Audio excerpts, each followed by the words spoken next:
नमस्कार और the deep dive में आपका स्वागत है। आज हम बात कर रहे हैं भारत के राष्ट्रपति के बारे में। हमारे देश के पहले नागरिक, तीनों सेनाओं के सुप्रीम कमांडर और राष्ट्र की एकता का प्रतीक। लेकिन इन भारी भरकम उपाधियों के पीछे असलियत क्या है? क्या वो देश के सबसे शक्तिशाली व्यक्ति हैं या फिर उनकी भूमिका ज्यादातर एक औपचारिक अध्यक्ष की है जो बस सरकार की लिखी स्क्रिप्ट पढ़ता है? आज हम इसी सवाल की तह तक जाएंगे। हमारे पास जो स्रोत हैं वो सीधे भारत के संविधान से जुड़े हैं और वो राष्ट्रपति के चुनाव, उनकी शक्तियों और उनकी सीमाओं पर रोशनी डालते हैं। हमारा मकसद है इन जटिल नियमों को एक दिलचस्प बातचीत में बदलना, ताकि ये समझा जा सके कि राष्ट्रपति का पद असल में कितना शक्तिशाली है। और ये सवाल बहुत दिलचस्प है क्योंकि संविधान की भाषा ही इस दुविधा को जन्म देती है। आर्टिकल 52 कहता है कि भारत का एक राष्ट्रपति होगा। हाँ, सीधी सी बात है। बिल्कुल। लेकिन असली पेंच या कहिए कहानी आर्टिकल 53 में है, जो ये कहता है कि देश को चलाने की सारी कार्यकारी शक्ति यानी एग्जीक्यूटिव पावर वो राष्ट्रपति में ही निहित होगी। तो यहीं से कहानी शुरू होती है। कागज पर तो सारी शक्ति राष्ट्रपति के पास है, लेकिन हमारे स्रोत ये भी साफ करते हैं कि उन्हें लगभग हर काम प्रधानमंत्री और मंत्रिपरिषद की सलाह पर करना होता है। जी। तो क्या ये पद सिर्फ एक रबर स्टैंप है या इस संतुलन में कोई गहरा मतलब छुपा है? चलिए इसी गुत्थी को सुलझाते हैं। अच्छा, तो सबसे पहले ये समझते हैं कि इस पद पर कोई पहुंचता कैसे है। हम और आप तो सीधे वोट नहीं करते राष्ट्रपति के लिए, तो फिर उन्हें चुनता कौन है? उन्हें सीधे जनता नहीं चुनती। इसके लिए एक खास व्यवस्था है जिसे इलेक्टोरल कॉलेज कहते हैं। Electoral college? जी। इसे ऐसे समझिए कि ये एक विशेष टीम है जिसे राष्ट्रपति को चुनने का काम दिया गया है। इस टीम में संसद के दोनों सदनों यानी लोकसभा और राज्यसभा के चुने हुए सांसद एमपीज। चुने हुए, हाँ, नॉमिनेटेड नहीं। बिल्कुल, सिर्फ चुने हुए। और साथ ही देश के सभी राज्यों और दिल्ली पुदुचेरी जैसे केंद्र शासित प्रदेशों की विधानसभाओं के चुने हुए विधायक यानी एमएलए शामिल होते हैं। लेकिन इसमें भी एक पेच है। मैंने पढ़ा है कि हर सांसद और विधायक के वोट का वजन वो बराबर नहीं होता। ये वैल्यू ऑफ वोट्स का मामला थोड़ा समझाइए। बिल्कुल, और यही इस चुनाव को सबसे अनोखा बनाता है। सिस्टम ऐसा बनाया गया है कि हर राज्य का प्रतिनिधित्व उसकी जनसंख्या के अनुपात में हो। इसलिए एक उत्तर प्रदेश के एमएलए के वोट का वजन सिक्किम के एमएलए के वोट के वजन से कई ज्यादा होता है। अच्छा। फिर सभी एमएलएस के वोटों के कुल वजन को सभी चुने हुए सांसदों की संख्या से भाग देकर एक सांसद के वोट का वजन निकाला जाता है। यह सुनिश्चित करता है कि केंद्र और राज्यों के बीच एक संतुलन बना रहे। तो इसका मकसद ये है कि जो भी व्यक्ति राष्ट्रपति बने उसे सिर्फ केंद्र में बैठी सरकार का ही नहीं बल्कि देश के अलग अलग राज्यों का भी समर्थन हासिल हो। बिल्कुल। ये तो वाकई एक बहुत सोचा समझा डिजाइन है। इस पूरी प्रक्रिया को प्रोपोर्शनल रिप्रेजेंटेशन कहते हैं और वोटिंग सिंगल ट्रांसफरेबल वोट के जरिए गुप्त मतदान से होती है। इसका सार यही है कि राष्ट्रपति पूरे देश की राजनीतिक इच्छा का प्रतिबिंब हो, न कि सिर्फ किसी एक पार्टी के बहुमत का, जैसे हमने 2022 में द्रौपदी मुर्मू के चुनाव में देखा। जी। और एक बार चुने जाने के बाद उनका कार्यकाल 5 साल का होता है। और अगर कोई राष्ट्रपति संविधान के दायरे से बाहर जाकर काम करे तो क्या उन्हें कार्यकाल पूरा होने से पहले हटाने का भी कोई तरीका है? हाँ, तरीका है, लेकिन वो शायद हमारे संविधान की सबसे कठिन प्रक्रियाओं में से एक है। अच्छा। इसे कहते हैं इम्पीचमेंट, महाभियोग। इम्पीचमेंट। इसका जिक्र आर्टिकल 61 में है और इसे शुरू करने का आधार सिर्फ एक ही हो सकता है, संविधान का उल्लंघन। लेकिन संविधान का उल्लंघन ये तो बहुत व्यापक और अस्पष्ट शब्द है। इसे तय कौन करेगा कि उल्लंघन हुआ है या नहीं? क्या इसका राजनीतिक दुरुपयोग नहीं हो सकता? ये एक बहुत ही वैध सवाल है और संविधान इस शब्द को परिभाषित नहीं करता। इसीलिए इसे साबित करना और इस पर आम सहमति बनाना बहुत मुश्किल है और प्रक्रिया इतनी कठोर है कि इसका दुरुपयोग लगभग नामुमकिन है। कैसे? महाभियोग का प्रस्ताव संसद के किसी भी सदन में लाया जा सकता है, लेकिन इसके लिए उस सदन के 1/4 सदस्यों का समर्थन चाहिए। फिर 14 दिन का नोटिस देने के बाद अगर वो सदन अपनी कुल सदस्य संख्या के 2/3 बहुमत से प्रस्ताव पास कर दे, तब मामला दूसरे सदन में जाता है। 1 मिनट, यानी सिर्फ मौजूद और वोट कर रहे सदस्यों का 2/3 नहीं बल्कि पूरे सदन की कुल संख्या का 2/3? जी हाँ, कुल संख्या का। ये तो बहुत बड़ा आंकड़ा है। बहुत बड़ा। और फिर दूसरा सदन इन आरोपों की जांच करता है। राष्ट्रपति को भी अपना पक्ष रखने का पूरा अधिकार होता है। अगर जांच के बाद दूसरा सदन भी अपनी कुल सदस्य संख्या के 2/3 बहुमत से प्रस्ताव पास कर दे, तभी राष्ट्रपति को पद से हटाया जा सकता है। यहाँ एक बहुत दिलचस्प तथ्य ये है कि आज तक भारत के किसी भी राष्ट्रपति पर महाभियोग नहीं चलाया गया। सही बात है। ये अपने आप में इस पद की गरिमा और हमारे लोकतंत्र में संवैधानिक सीमाओं के सम्मान को दिखाता है। ये बिल्कुल सही अवलोकन है। ये दिखाता है कि अब तक इस पद पर बैठे व्यक्तियों ने अपनी संवैधानिक सीमाओं का पालन किया है और ये भी कि इस प्रक्रिया को राजनीतिक हथियार के तौर पर इस्तेमाल नहीं किया गया है। तो हमने देखा कि राष्ट्रपति को चुनना और हटाना कितना मुश्किल है। ये सब इसलिए है क्योंकि उन्हें कुछ बहुत ही महत्वपूर्ण शक्तियां दी गई हैं, और ये वो शक्तियां हैं जो कभी-कभी सरकार और राष्ट्रपति के बीच टकराव का कारण भी बन जाती हैं, जैसे कि वीटो पावर। बिल्कुल। जब संसद कोई बिल पास करती है तो वो कानून बनने से पहले राष्ट्रपति की सहमति के लिए जाता है। यहाँ संविधान का आर्टिकल 111 राष्ट्रपति को 3 रास्ते देता है, और ये वो बिंदु है जहां राष्ट्रपति की भूमिका एक रबर स्टैम्प से कहीं ज्यादा हो जाती है। पहला है एब्सोल्यूट वीटो। Absolute veto. इसमें राष्ट्रपति बिल को मंजूरी देने से साफ इनकार कर देते हैं और बिल वहीं खत्म हो जाता है। क्या ऐसा कभी हुआ है? हाँ, स्रोत बताते हैं कि 1954 में पेप्सू विनियोग विधेयक के मामले में ऐसा हुआ था। आमतौर पर इसका इस्तेमाल निजी सदस्य बिलों पर या तब होता है जब कोई बिल पास हो जाए और उसके बाद सरकार बदल जाए और नई कैबिनेट उस बिल को खत्म करने की सलाह दे। ठीक है। दूसरा विकल्प क्या है? दूसरा है सस्पेंसिव वीटो। इसमें राष्ट्रपति बिल को एक बार फिर से विचार करने के लिए संसद को वापस भेज सकते हैं। अच्छा, रिकंसीडर करने के लिए। जी, वो बिल के कुछ हिस्सों पर अपनी आपत्ति जता सकते हैं।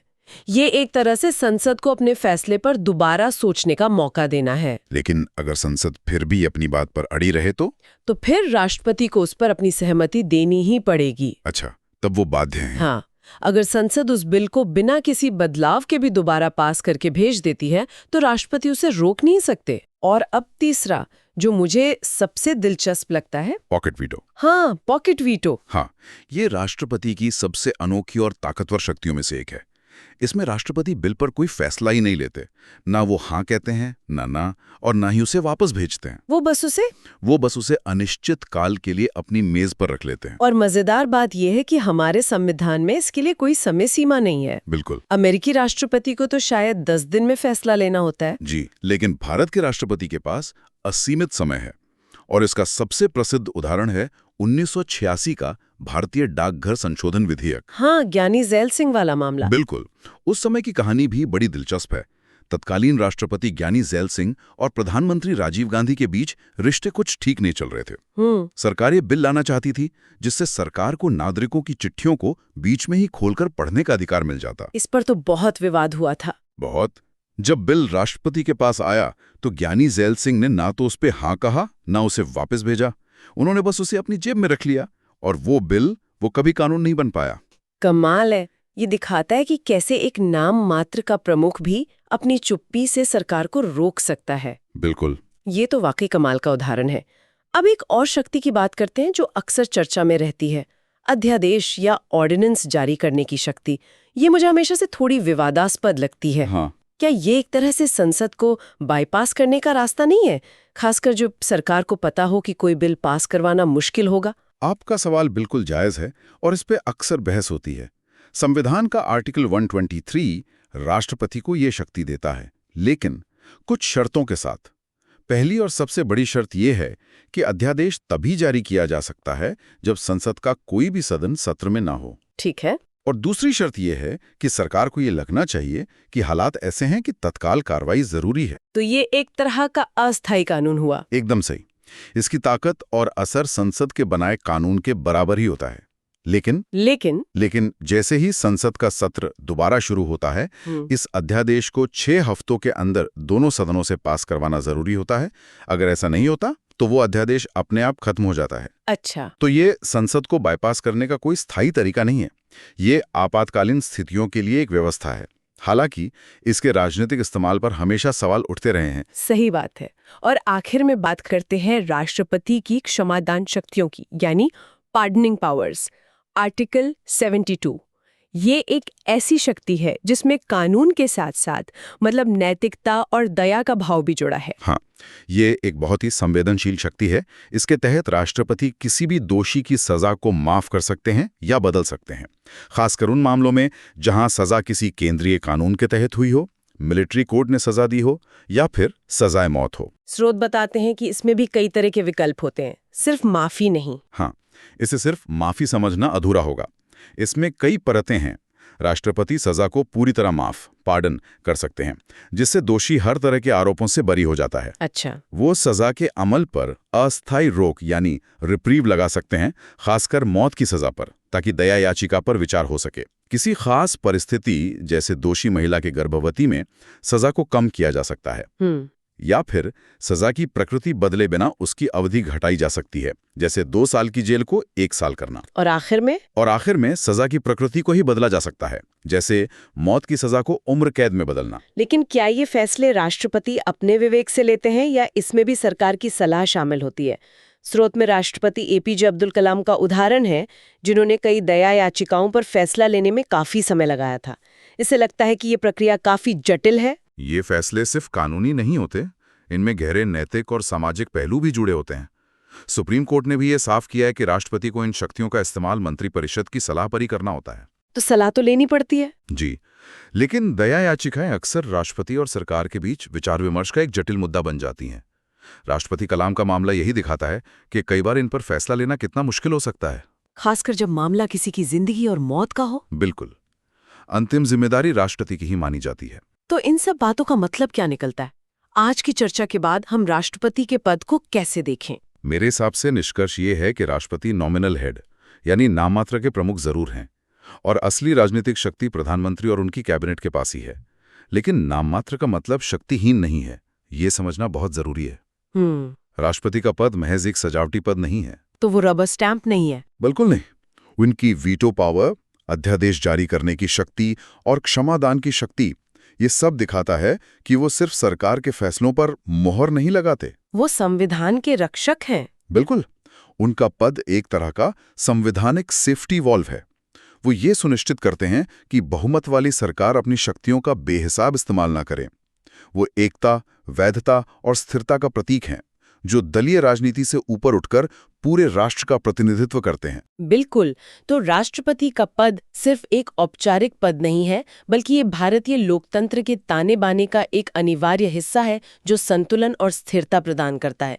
जाते जाते एक विचार आपके लिए छोड़ जाते हैं। हमने देखा कि राष्ट्रपति को लगभग हमेशा मंत्रिपरिषद की सलाह पर काम करना होता है, लेकिन सोचिए अगर कभी ऐसी कोई असाधारण स्थिति आ जाए जहां मंत्रिपरिषद की सलाह संविधान की मूल भावना के ही खिलाफ हो, तो क्या राष्ट्रपति अपनी संवैधानिक अंतरात्मा की आवाज सुनकर उस सलाह को मानने से इनकार कर सकते हैं? और अगर वे ऐसा करते हैं तो हमारे लोकतंत्र के लिए इसके क्या मायने होंगे? आज हमारे सामने भारत के संविधान के 2 सबसे बड़े पद हैं, वाइस प्रेसिडेंट और प्राइम मिनिस्टर।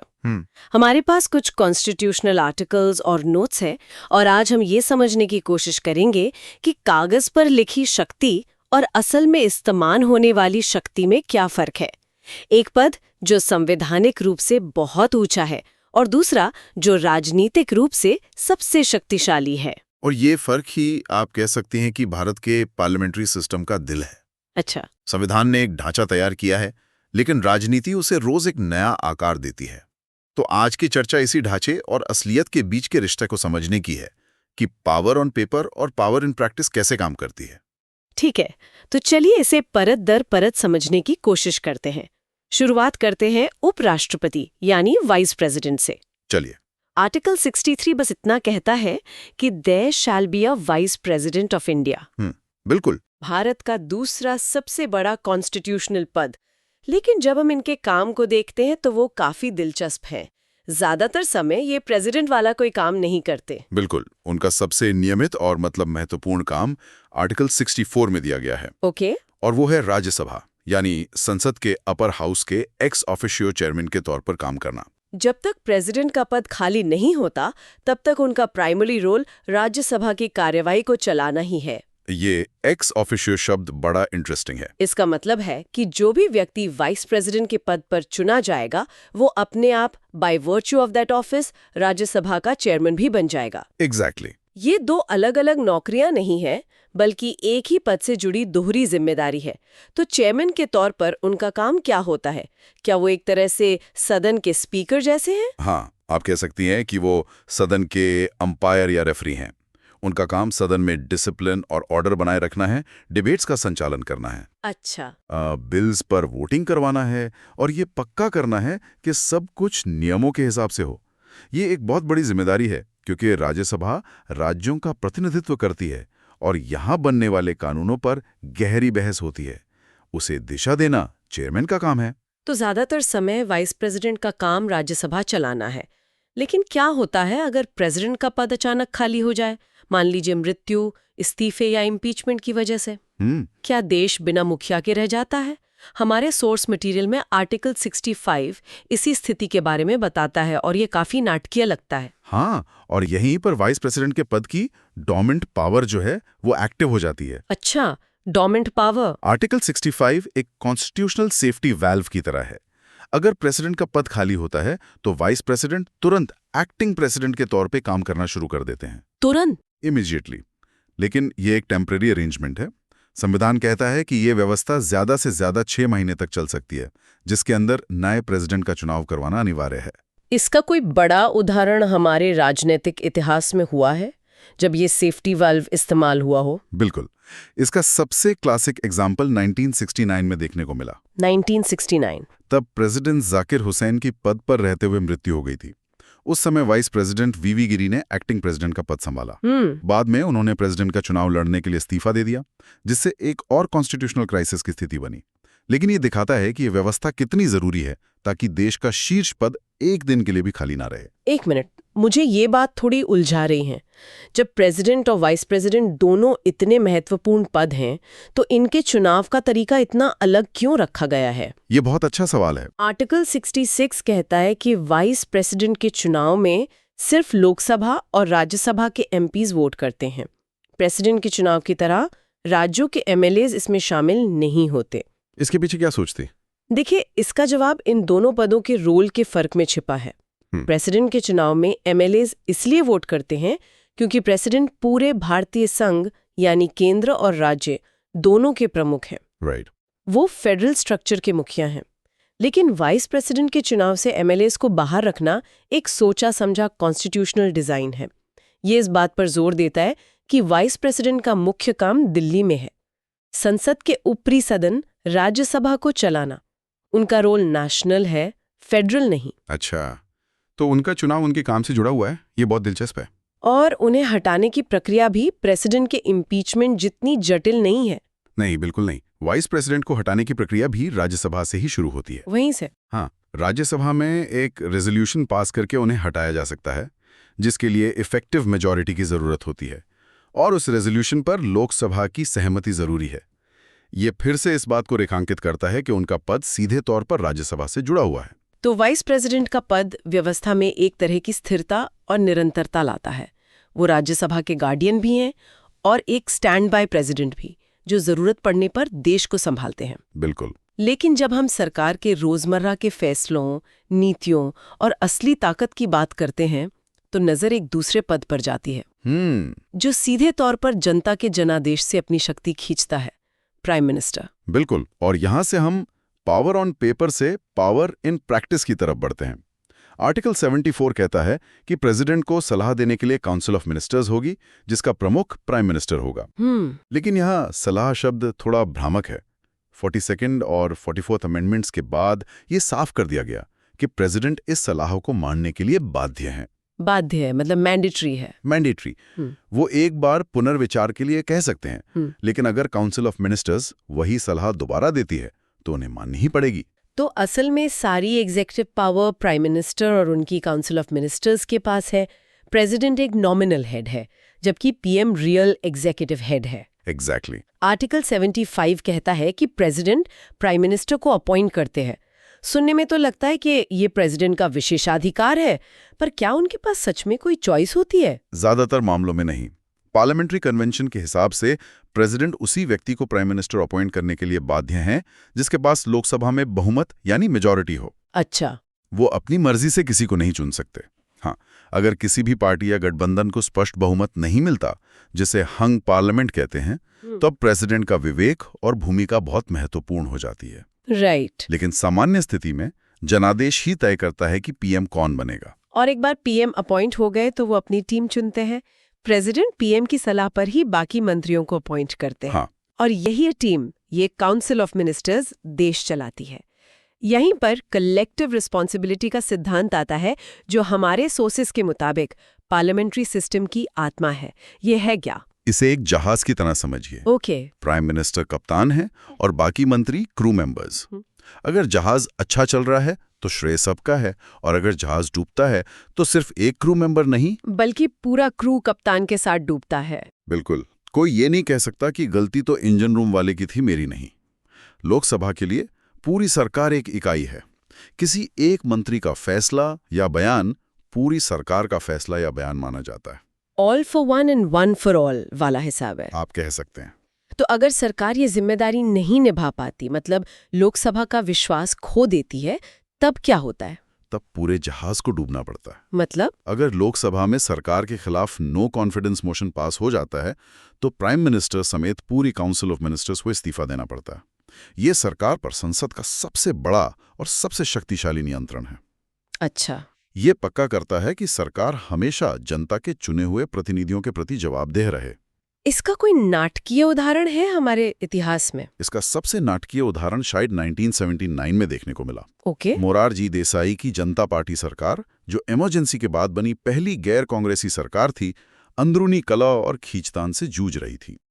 जब उनके खिलाफ नो कॉन्फिडेंस मोशन आया तो वो संसद में अपना बहुमत साबित ही नहीं कर पाए और वोटिंग से पहले ही उन्हें इस्तीफा देना पड़ा। सरकार गिर गई। वाह। ये दिखाता है कि लोकसभा का भरोसा कितना जरूरी है, चाहे सरकार कितनी भी बड़ी जीत के साथ क्यों ना आई हो। ये दिखाता है कि असली शक्ति जनता के नुमाइंदों के पास ही है। अच्छा, इस काउंसिल ऑफ मिनिस्टर्स में भी एक हायरार्की होती है ना? हाँ, ये एक मल्टी लेयर्ड स्ट्रक्चर है। सबसे ऊपर होते हैं कैबिनेट मिनिस्टर्स, जो home, defence, finance, external affairs जैसे सबसे महत्वपूर्ण मंत्रालय संभालते हैं। Right, the big ones. हाँ, सरकार के सभी बड़े और नीतिगत फैसले कैबिनेट ही लेती है। फिर आते हैं मिनिस्टर्स ऑफ स्टेट, जिनके पास दो तरह के काम हो सकते हैं। या तो वो कैबिनेट मिनिस्टर्स की मदद करते हैं, या फिर उन्हें किसी छोटे मंत्रालय का इंडिपेंडेंट चार्ज दिया जा सकता है।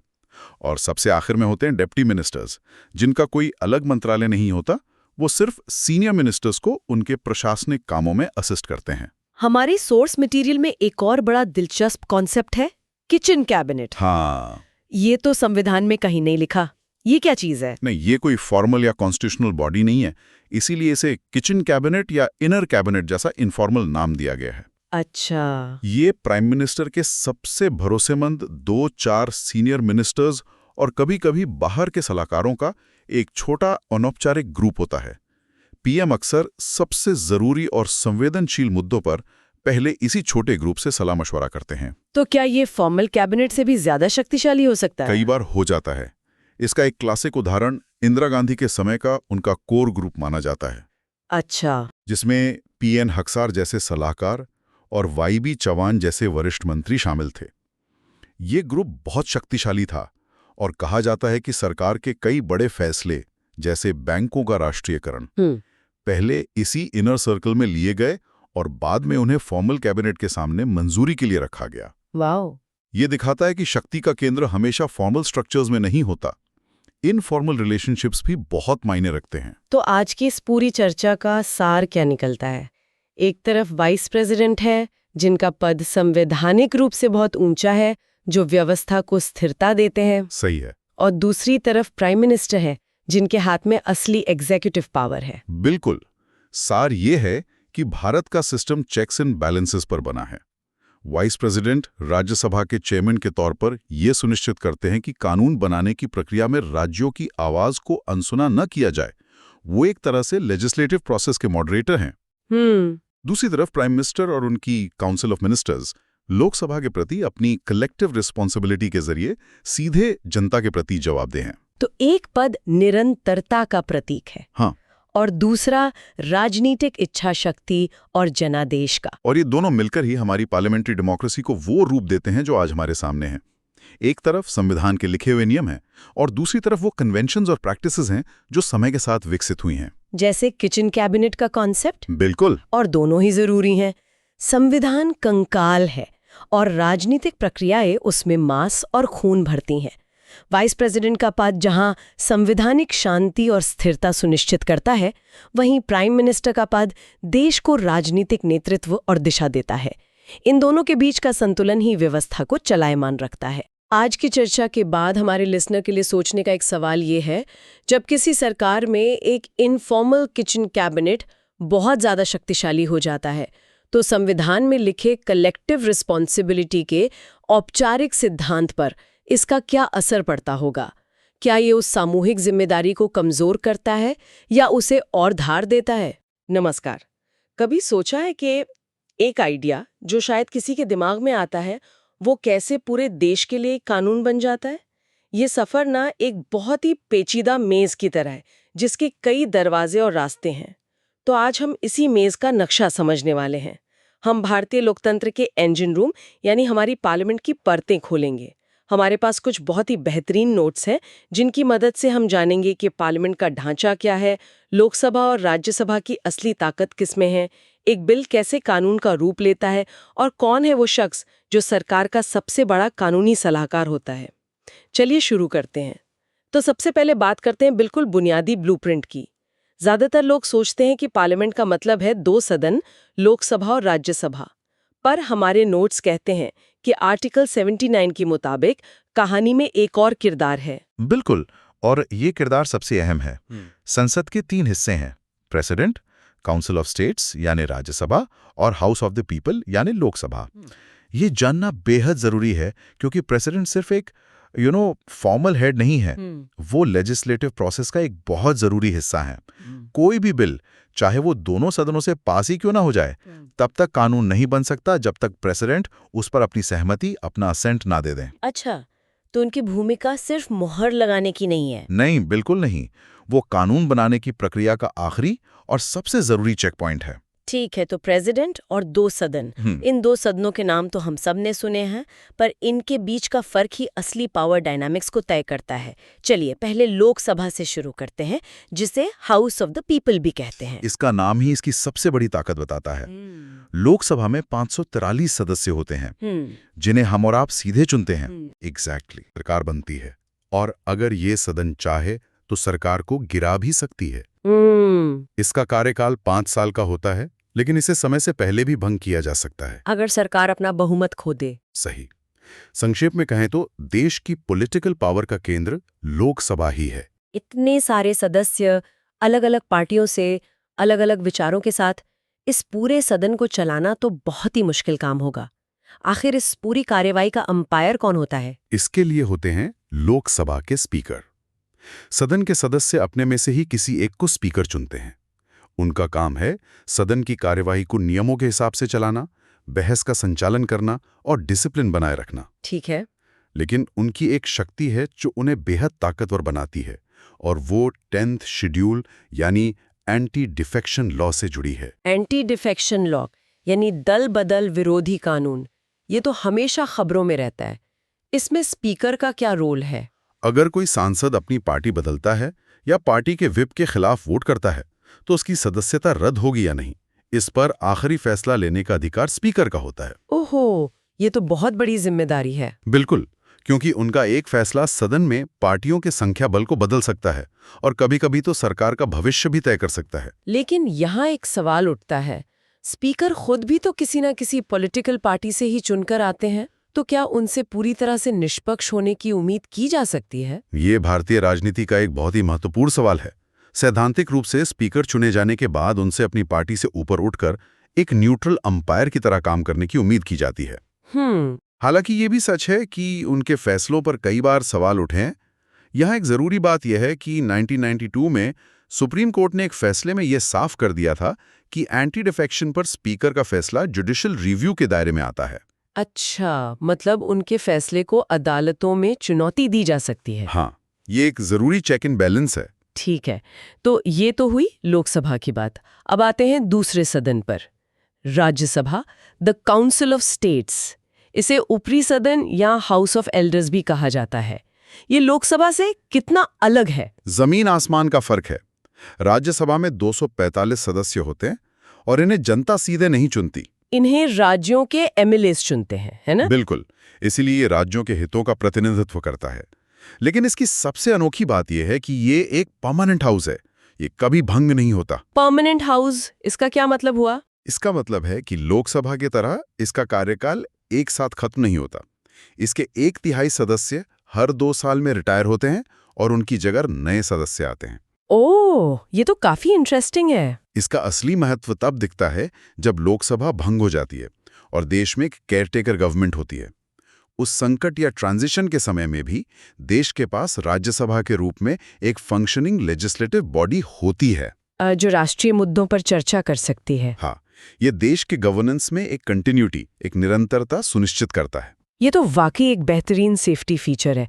तो जैसे लोकसभा में स्पीकर होते हैं, राज्यसभा को कौन चलाता है? राज्यसभा के प्रिजाइडिंग ऑफिसर होते हैं चेयरमैन, और ये पद देश के वाइस प्रेसिडेंट के पास होता है। अच्छा, उनका काम भी सदन में व्यवस्था बनाए रखना और कार्यवाही का संचालन करना है। तो अब हमने दोनों सदनों के किरदारों को समझ लिया है, पर असली कहानी तो तब शुरू होती है जब इनके बीच ताकत का खेल होता है।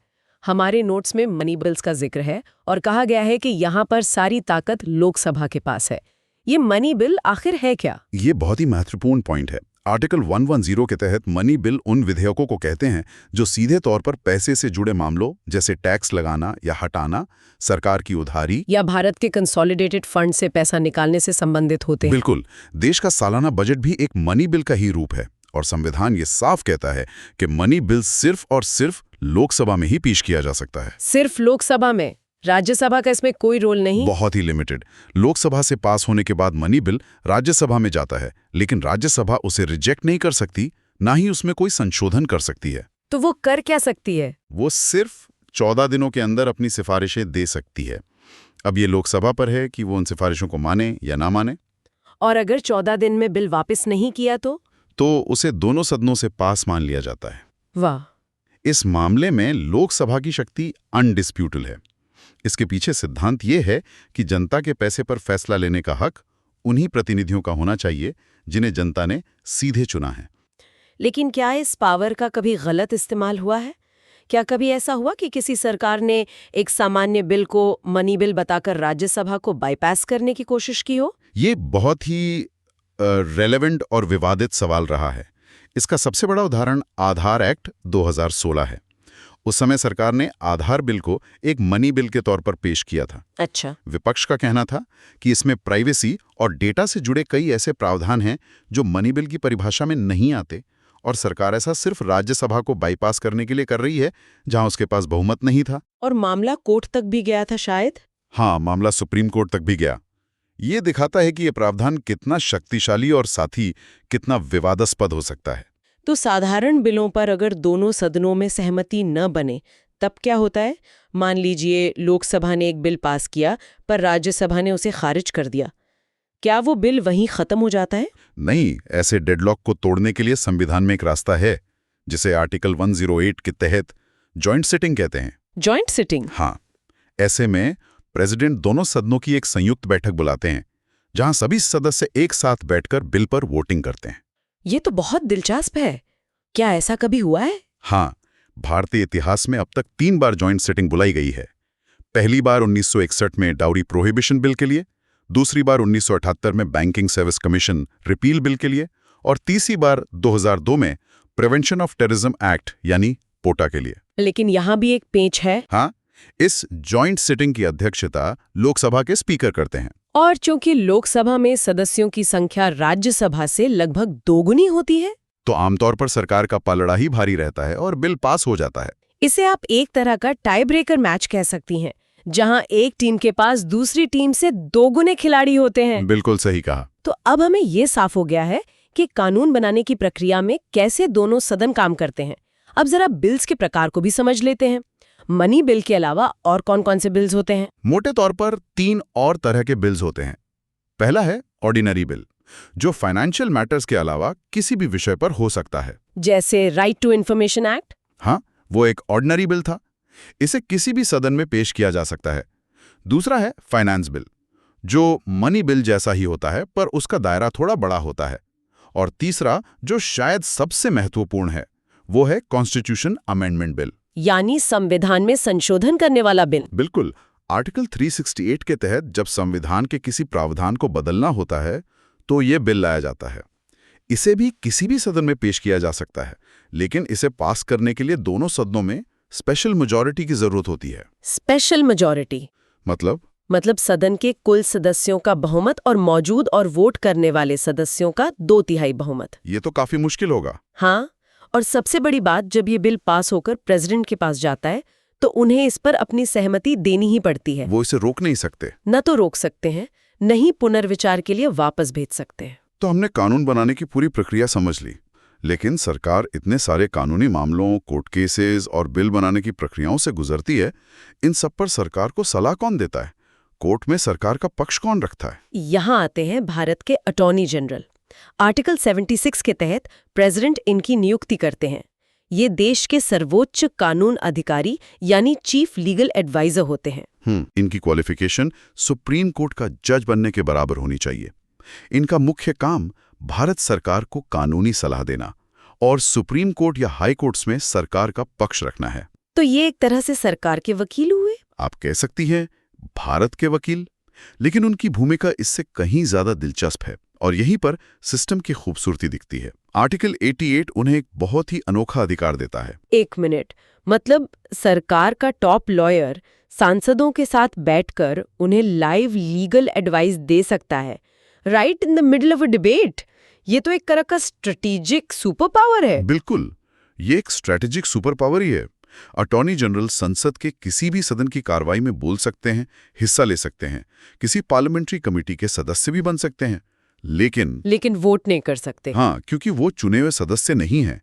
इस प्रावधान से ये सुनिश्चित होता है कि कानून बनाते समय सांसदों को एक्सपर्ट लीगल ओपिनियन सीधी सदन के अंदर ही मिल सके। और उनका कार्यकाल, वो कितने समय तक इस पद पर रहते हैं? उनका कार्यकाल संविधान में तय नहीं है।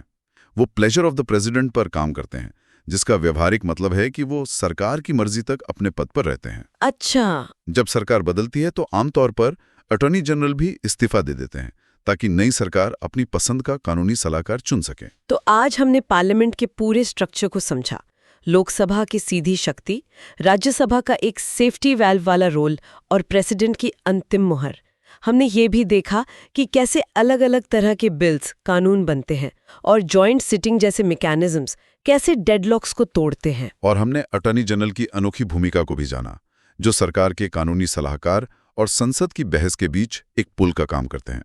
अगर हम इसे बिगर पिक्चर में देखें तो ये पूरा सिस्टम नियंत्रण और संतुलन यानी कि चेक्स एंड बैलेंसेस पर आधारित है, जहां हर अंग की शक्ति को दूसरा अंग संतुलित करता है। बिल्कुल, ताकि कोई भी एक हिस्सा निरंकुश न हो जाए। तो इन सब का मतलब क्या निकलता है? यही कि हमारा लोकतांत्रिक ढांचा कितना विस्तृत और सोच समझकर बनाया गया है, जिसमें हर हिस्से की अपनी एक खास भूमिका है, ताकि सत्ता का दुरुपयोग ना हो और जनता और राज्यों दोनों की आवाज सुनी जाए। अब हम श्रोताओं के लिए एक सवाल छोड़ते हैं। जैसा कि हमारे सोर्स मटेरियल में बताया गया है, अटॉर्नी जनरल का कार्यकाल प्रेसिडेंट की मर्जी पर निर्भर करता है, यानी सरकार की मर्जी पर।